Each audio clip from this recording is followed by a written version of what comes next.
Essa música é para a gente fazer de nossa vida verdadeira tieta.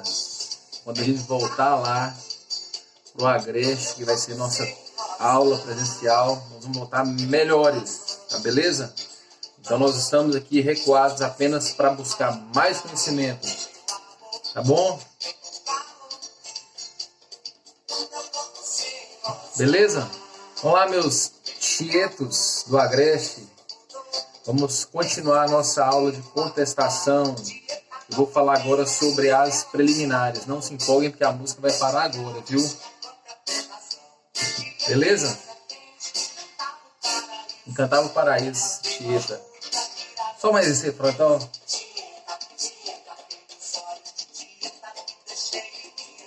Bora, Tietos. Pronto, parei. Acabou a palhaçada, vou começar a aula agora, hein? Olha só, contestação, eu falei sobre o endereçamento, sobre a qualificação das partes, que é diferente da petição inicial, e agora eu vou passar assim, ó. Antes de fatos e fundamentos, na minha contestação eu tenho que falar sobre as preliminares. As preliminares, gente, elas são uma forma de atacar indiretamente o processo, para eu extinguir o processo sem chegar ao mérito. Não existe, eu nunca vi na minha vida, qualquer tipo de contestação, seja na parte de OAB, na vida prática, que não exista preliminar.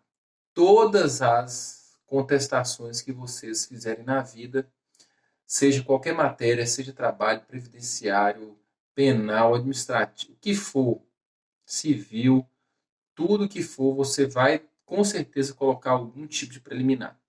Então, é preliminar porque antes de chegar ao mérito, eu tenho então que atacar o processo.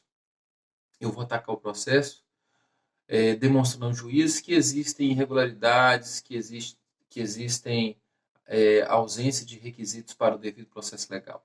Tudo bem? Então, vamos lá na primeira preliminar que nós temos que tratar. Eu vou mandar o material sobre preliminares para a gente tratar aqui. Tudo bem? Então, qual vai ser a ordem das preliminares? Primeiramente, eu vou colocar as questões processuais para demonstrar ao juiz que a formação do processo não foi válida, é irregular e o seu desenvolvimento deve ser paralisado. Tudo bem?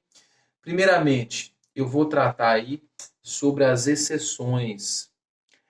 A exceção de incompetência territorial, pelo artigo 800 da CLT, ela foi modificada, viu? Então, pelo artigo 800, a exceção de incompetência territorial, ela vai ser sinalizada assim que eu receber a notificação. Recebi a notificação de que eu sou réu em algum processo, no prazo de 5 dias eu tenho que mandar para o juiz a sinalização de que aquele juízo ele é incompetente territorialmente. Nesse caso aí, porque a ação foi ajuizada sem a observância do artigo 651. Então, lá, se antes eu tratava das preliminares, começando pela exceção de competência, eu tenho que lembrar que essa exceção de competência tem que seguir o rito do artigo 800 da CLT. Correto? Então, quais são as exceções que eu vou tratar agora? Eu vou tratar, primeiramente, as exceções aqui, ó. Impedimento e suspeição. Vocês podem ver lá o artigo 313 a 315 do processo civil. Exceção de impedimento e de suspeição. A exceção de impedimento, meus amigos, é aquela em que o juiz é totalmente impedido por ser parente da parte, por ter proferido decisão no primeiro grau, ou porque todas aquelas causas lá de impedimento lá da parte do processo civil, né? Ter participado como órgão, ser parente, tudo isso é impedimento, tá certo? São vários motivos que eu não estou me lembrando aqui agora. Mas vocês podem ir lá olhar no 313 a 315 dos impedimentos. Então, logo você tem que falar, olha, das preliminares, exceção de impedimento. O juízo é impedido para julgar a presente ação, considerando que ele foi, por exemplo, representante do MPT, participou como representante do MPT, seja como cursos ou como representante lá, tá certo? Então, essa é a primeira preliminar que eu tenho que averiguar. Impedimento. E como é que eu vou descobrir isso no processo? na minha questão lá, eu vou descobrir facilmente. Simplesmente vai estar lá assim, ó, o juiz é irmão do autor. Tudo bem? Então aí já é impedimento. Gente, eu estou com dúvida agora se é impedimento ou suspeição. Mas eu não vou me ater a essa parte não, porque vocês podem fazer diferença lá entre os artigos 313 e 315 do CPC. Vem impedimento, depois vem suspeição. A suspeição é sempre aqui, estou falando do órgão julgador. A suspeição é se o juiz é amigo íntimo, inimigo capital, ou também chamado de inimigo figadal, porque é tão forte a inimizade, chega a doer no fígado, né? Figadal.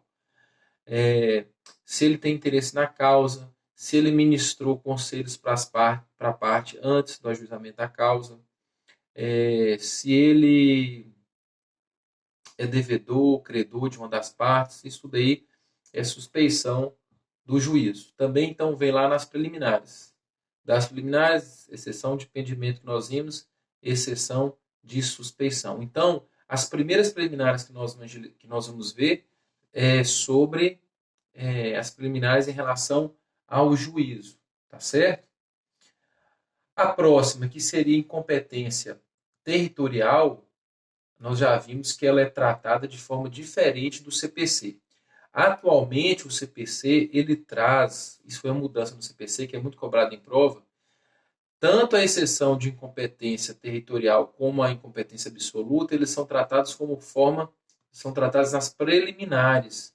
E antes, eu tinha que apresentar em peças apartadas. Antes eu apresentava a contestação e em peça apartada eu apresentava a exceção de incompetência territorial, a exceção de incompetência absoluta. Qual que é a novidade do CPC? Ambas devem ser tratadas como forma de exceção nas preliminares, em peça única, na contestação. Tá beleza? Pois bem, então a exceção de incompetência territorial eu não trato no processo civil de forma idêntica ao processo de trabalho. No processo de trabalho eu vou seguir o artigo 800 da CLT. Aí coloquei aqui, ó, veio o artigo 800 da CLT e coloquei o artigo 64 do CPC de 2015, né? Ele não é aplicado ao processo do trabalho, porque a reforma trabalhista agora vem tratando o artigo 800 da CLT. Tudo bem? E vamos lá então à regra geral sobre as preliminares. Para eu saber sobre essas preliminares, quais serão as colocadas na minha contestação, eu vou utilizar o artigo 337 do CPC, que fala sobre nulidade de citação, legitimidade, impedimentos, suspeições, competências, tudo aquilo. Eu vou seguir então o rito do artigo 337. A única coisa que eu vou fazer diferente, eu vou inverter o inciso primeiro e o segundo. Então, vou analisar primeiro o inciso segundo e depois o inciso primeiro do artigo 337. Tudo bem? Vamos lá. Como eu disse, então, nós começamos as preliminares com a análise, com a colocação dos pressupostos processuais referentes ao juiz, né? Impedimento, suspeição, como eu já disse, depois competência. A competência territorial ela tem que ser sinalizada antes, né, no artigo 800 da CLT, e depois nós passamos, então, para a incompetência em razão da matéria, que é também chamada de incompetência absoluta, certo? A incompetência territorial, a gente lembra, ela tem que vir antes de tudo, né? Tem que ser lá naquela peça que for com base no artigo 800. Tenho para mim que na prova do AB, como você não tem como fazer essa peça antes, você vai ter que colocar a exceção de incompetência territorial antes da incompetência material.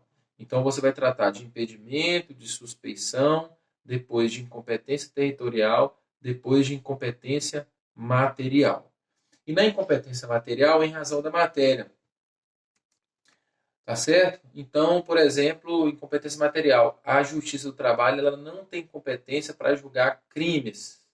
Então, de cara eu venho, ó, incompetência material. com base no artigo 114, e a mesma coisa, pode fazer o silogismo maior e o silogismo menor, só que de forma curta, sem entrar no mérito, viu, gente? Preliminar, você não entra no mérito, você não vai falar nada sobre mérito, somente as questões processuais.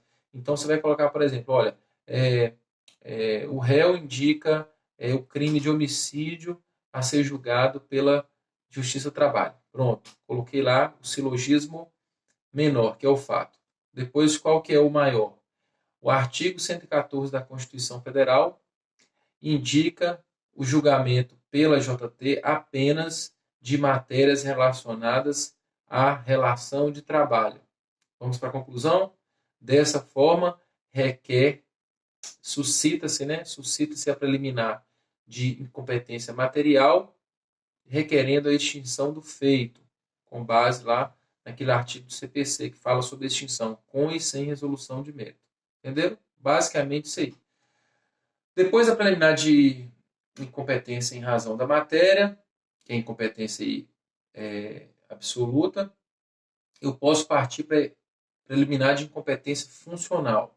Então, pensem, eu vou ajuizar a ação de dissídio coletivo no segundo grau ou no terceiro grau. Eu não ajuizo esse dissídio lá no primeiro grau, na vara do trabalho.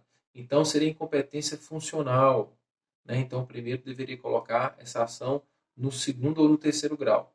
Então, depois da incompetência territorial, eu passo para a incompetência em razão da matéria e depois para a incompetência funcional. Está tudo explicado aqui na apostila, no material que eu vou mandar aqui, viu? Depois nós teremos as preliminares sobre imunidade de jurisdição. Nós temos a OJ 416, salvo me engano, 416, falando sobre a imunidade absoluta dos órgãos internacionais. Não pode haver ação trabalhista contra esses órgãos internacionais, OIT, por exemplo. Então, se você coloca isso lá, você tem que trazer, se o autor coloca isso lá, você tem que trazer a preliminar de imunidade de jurisdição para os órgãos internacionais trabalhistas. Tá certo? Então, nós já vimos das preliminares: impedimento, suspeição, exceção de competência territorial, depois em razão da matéria, depois a funcional e agora a jurisdicional, imunidade de jurisdição. Tudo bem? Depois que nós analisarmos os pressupostos em relação ao juiz, nós passaremos, meus amigos, aos pressupostos em relação à capacidade das partes. Então, nós teremos lá, por exemplo, irregularidade em relação à capacidade das partes.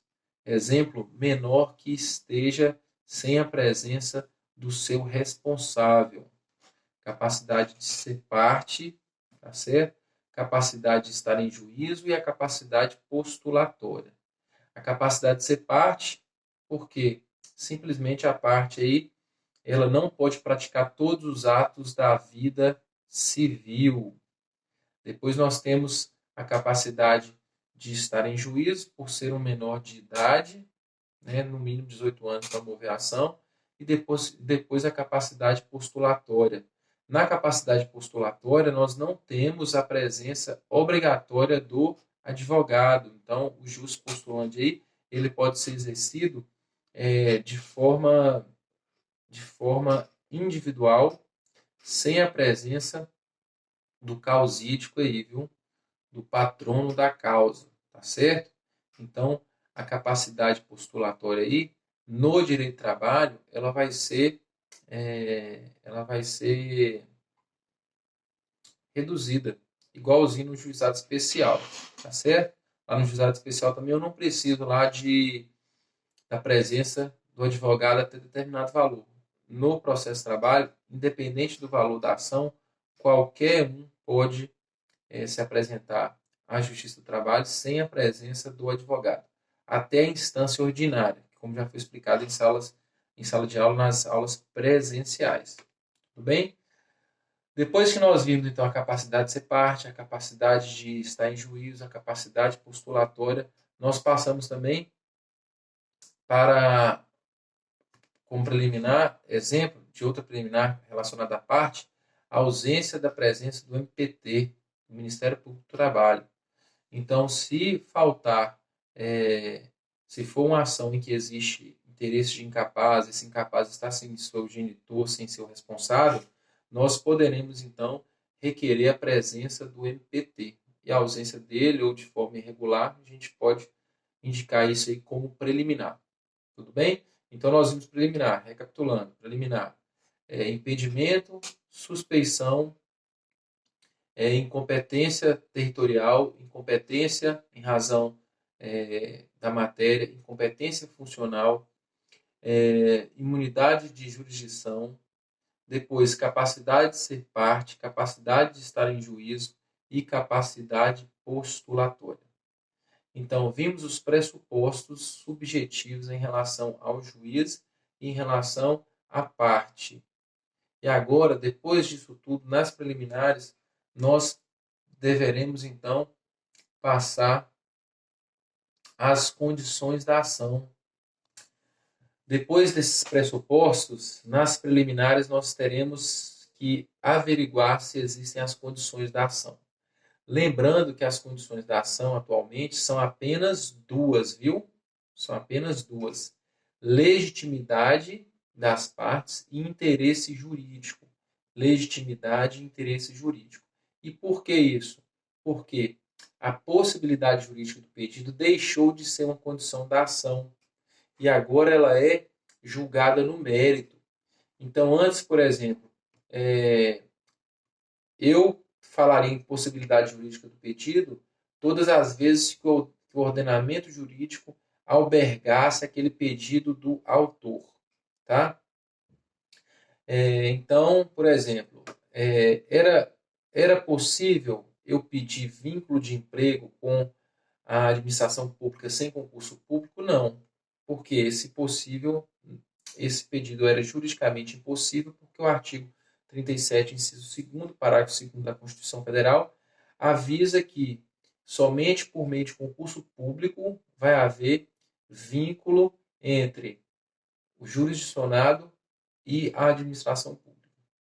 Atualmente, esse pedido ele é julgado no mérito. Possibilidade jurídica do pedido é julgado no mérito. Então, agora, só nos restaram a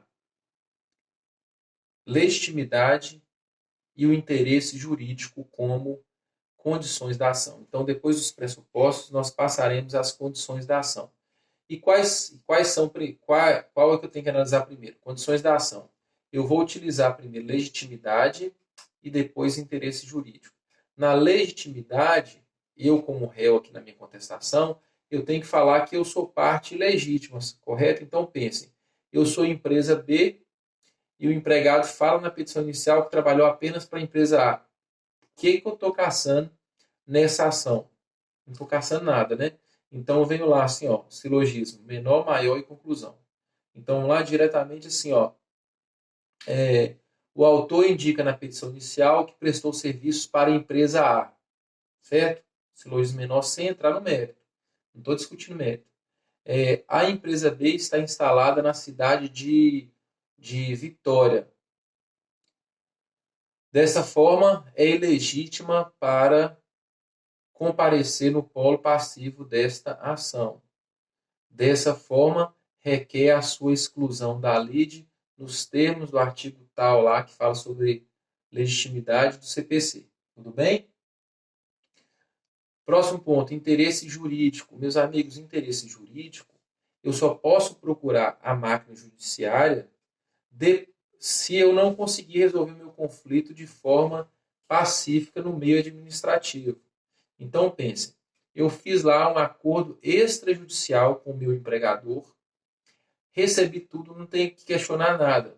Por que eu estou buscando, então, a máquina judiciária? Então, falta interesse jurídico.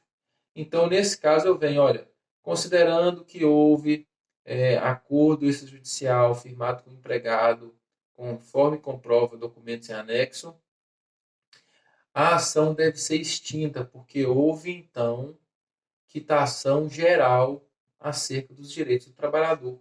Ponto. Então, nessa aula nós vimos como é que eu tenho que colocar as preliminares. Primeiro, eu vou colocar lá o impedimento à suspeição.